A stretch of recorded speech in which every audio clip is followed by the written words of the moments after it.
안녕하세요. 파수꾼TV입니다. 간혹 어떤 분들이 댓글에 저의 채널이 여호와의 증인 아니냐라고 질문하시는데요. 저는 왕국회관을 출석해 본 적이 없습니다. 파수꾼TV는 에스겔서 33장 파수꾼에 대한 말씀에 영감을 받아 채널을 운영하게 되었습니다. 교파, 교단의 장벽을 넘어 오로지 성경으로만 판단한다는 원칙으로 성경 연구에 임하다 보니 그런 오해들을 사는 것 같습니다. 참고하시길 바라고요. 오늘은 성경의 연대와 정확히 일치하는 고대 제국들의 건국 시기에 대해 한번 알아보도록 하겠습니다. 오늘 영상의 목적은 흔히 진화론자들의 주장과는 달리 성경이 신화가 아니라 얼마나 정확한 역사적 팩트인지 그 사실을 알아보고자 함입니다. 고대 제국들, 그러니까 바벨론, 이집트, 그리스 등의 제국들은 정확히 언제부터 시작되었을까요? 이들의 건국 시기는 성경의 연대와 일치할까요? 만일 제국들의 건국 시기가 성경의 연대와 일치한다면 특별히 신화라 여겨지는 노아 대홍수, 바벨탑 사건 등과 일치한다면 우리는 성경을 신화가 아니라 역사적 사실로서 인정하게 될 것입니다. 한번 알아보도록 하겠습니다. 문헌으로 확인되는 바벨론에 대한 가장 오래된 기록은 아카드 제국의 사르곤 왕에 대한 점토판 기록으로서 대략 BC 2300년경으로 추정되고 있습니다. 이 이상을 넘어가는 바벨론의 연대가 없다는 얘기입니다. 다음으로 이집트 연대는 주로 BC 3세기 이집트의 사제였던 마네토의 기록에 의존하여 학자들이 추정했는데 이집트 제1왕조의 초대 왕은 메네스 왕으로서 그 연대는 학자들마다 견해도 다르고 오차 범위도 상당하여 BC 2200년에서 BC 5800년까지 차이가 납니다. 그래서 브리테니카 백과사전에서는 다음과 같이 기술하고 있어요. 이집트 역사의 연대를 추정할 때는 그 자료들을 항시 조심하여 사용해야 한다. 마네토가 순차적으로 열거한 왕조들은 어떤 경우 동시대의 왕들인 것 같이 보인다. 그러니까 이집트 연대는 실제보다 확대되었을 수도 있다는 얘기입니다. 다음으로 그리스는 바벨론이나 이집트에 비해 후대의 제국인데요. 대략 BC 2000년경 펠레폰누소스 지역의 미케네 문명을 그 시작으로 보고 있습니다. 그리스 역시 바벨론이나 이집트처럼 BC 2000년경을 전후로 해서 태동한 것으로 보입니다. 다음으로 동양 쪽을 살펴보면요. 중국의 시초라 여겨지는 하왕조는 상나라 이전 수백 년간 존재했다고 여겨지는 반전설적인 나라로서 그 기원은 대략 BC 2000년으로 추정되며 우리 한반도의 고조선 역시 삼국유사와 동국통감에 의하면 BC 2333년까지 거슬러 올라가지만 이는 신빙성이 좀 부족하고요. 학자들은 대개 BC 2000년 전후로 형성되었을 거라 보고 있습니다. 이렇듯 동서양 최초의 문명과 제국들은 BC 2300에서 2000년 사이에 태동했다는 것이 역사적 사료에 근거하는 일반적이고 일치되는 견해들입니다. 반면에 성경은요, 창세기에 등장하는 천지창조 시점인 최초의 조상 아담 때부터 족보와 연대가 세세하게 기록되어 있어 주변 나라들의 역사적 기록과 교차 검증하여 그 연대를 비교적 정확하게 도출해낼 수 있습니다. 진화론자들은 성경, 특별히 창세기 기록을 신화라고 격하하는데요. 성경에 등장하는 족장들의 족보와 연대 기록 방식을 보면 이것이 도저히 신화라고 하기엔 너무나 세부적이고 디테일합니다. 세상 그 어떤 고문서와 역사서도 아버지가 아들을 낳았을 때의 나이까지 기록하여 각 세대마다의 간격까지 알려주는 이러한 디테일한 족보 연대기는 없습니다. 이를 통하여 결론 내릴 수 있는 사실은 성경은 아주 고도로 치밀하게 계산된 허위 문서이든가 아니면 정말로 실제 사실이든가 둘 중에 하나일 것입니다. 성경이 허위인지 아니면 실제인지 고대 제국들의 태동 시기와 성경 연대를 비교하여 확인해 보도록 하죠. 앞서 사료들에 근거해 고대 제국들, 그러니까 바벨론, 이집트, 그리스, 하왕조, 고조선 등은 대략 BC 2300에서 2000년 사이에 태동했음을 알았습니다. 그런데 비교적 더 디테일한 족보와 연대기를 알려주는 성경은 학자들마다 견해가 달라 대략 100에서 200년 차이를 보이고 있긴 하지만 대략 천지창조와 인류의 시작 시점을 BC 4200에서 4000년 정도로 보고 있고요. 창세기에 의하면 노아 가족만 제외하고 전 인류가 홍수로 전멸했기 때문에 인류의 재시작점을 대략 BC 2500에서 2300년 사이로 보고 있습니다. 그러니까 앞서 세상 일반적 견해인 제국들의 태동 시점보다 100에서 200년 전에 인류가 시작되었다고 보는 것이죠. 이것만 보더라도 성경의 연대와 세상의 역사적 연대가 얼마나 정확하게 일치하고 있는지 알 수가 있습니다. 성경은 신화가 아니라니까요. 성경 연대와 세상 역사가 얼마나 정확하게 일치하는지 각 제국들의 건국 시기를 알 수 있는 자료를 통해 좀 더 세부적으로 확인해 보도록 하겠습니다. 성경 연대기를 연구하는 학자들의 여러 견해가 있지만 그중 가장 일반적으로 인정되고 있는 대홍수의 연대는 대략 BC 2350년쯤으로 알려져 있습니다. 이때부터 노아의 가족 8명으로 인류가 다시 번성하기 시작했는데 홍수 이후 대략 100년이 지난 BC 2250년경 민족이 분산되는 바벨탑 사건이 발생하게 되고 이 당시의 인구는 대략 수천에서 수만 명이 되었을 것이라고 성경학자들은 추정하고 있습니다. 인구는 기하급수적으로 증가하는 경향이 있고 당시 인류는 유전적인 면에서 현 인류보다 뛰어났기에 4쌍의 부부, 즉 8명의 인구가 100년 만에 수천, 수만 명이 되는 것은 허황된 수치가 아닙니다.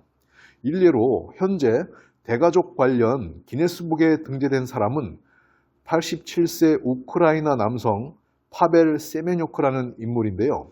2018년 기준 자녀 13명, 손자녀 127명, 증손자녀 203명, 고손자 3명으로 총 346명의 가족을 거느리고 있는 현대판 노아 할아버지라고 할 수 있습니다. 이것만 보더라도 8명, 4쌍의 부부가 100년 사이 수천에서 혹은 수만 명의 인구가 되었다는 것은 소설이 아님을 알 수가 있습니다. 다시 본론으로 돌아와서 BC 2250년경 성경에 등장하는 바벨탑 사건으로 수천에서 혹은 수만 명의 노아의 후손들이 전 세계 각지로 흩어지면서 각 나라와 민족을 형성하고 이어서 여러 제국들이 태동하기 시작합니다. 바벨론 제국이 태동한 정확한 연대는 정확히 바벨탑 사건 대략 15년 후인 BC 2234년경으로 추정됩니다. BC 331년 알렉산더 대제가 고대 아시리아의 도시인 아르벨라 지역에서 페르시아를 쳐부순 후에 바벨론 지역을 여행하게 되었는데요. 거기서 그는 그 지역 원주민인 갈대아 사람들로부터 1903년 동안 진행되어 온 천문 관측 자료를 입수하게 됩니다. 그 천문 관측은 바벨론 제국이 태동된 시점부터 시작된 것이라고 갈대아 사람들이 전해주었는데요. 이 말이 맞다면 정확히 바벨론 제국의 창시는 BC 2234년이 되고 이는 성경의 바벨탑 사건 직후가 되는 것입니다. 이 자료는 AD 6세기 라틴의 작가였던 심플리키우스의 하늘에 관하여라는 저서에 기록되어 있습니다. 바벨론 다음으로 태동한 제국이 이집트인데요. 그 창시는 바벨탑 사건 후 대략 60년이 지난 BC 2188년으로 추정됩니다. 비잔틴의 연대기 작가인 콘스탄티누스 마나세는 이집트 제국이 BC 526년 페르시아에 정복되기 전까지 1663년 동안 지속되었다고 기록하고 있는데요.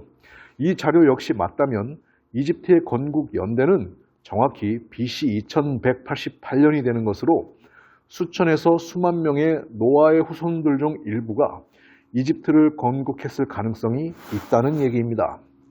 성경 창세기에도 노아의 손자이며 함의 아들인 미스라임 종족이 이집트 지역으로 흘러 들어갔다고 되어 있는데요. 히브리어로 미스라임이 바로 이집트로서 노아의 후손들이 이집트를 건국했다는 증거가 되겠습니다. 바벨론 이집트에 이어 등장한 제국이 바로 그리스로서 AD 4세기 유대 역사가 유세비우스에 의하면 그리스 제국의 시조인 에지알레우스 왕은 필레폰네소스 지역의 시키온이라는 도시에서 BC 2089년에 그의 통치를 시작했다고 합니다. 이는 그리스에서 첫 번째 올림픽이 열렸던 BC 776년으로부터 1313년 전에 그리스의 통치가 시작되었다는 사료에 근거한 것으로 유세비우스의 주장 역시 맞다면 그리스 제국은 바벨탑 사건 BC 2250년으로부터 대략 160년 뒤에 태동한 것이 됩니다. 이 역시 노아의 후손 중 일부, 야베 족속의 야완 계열로 추정됩니다.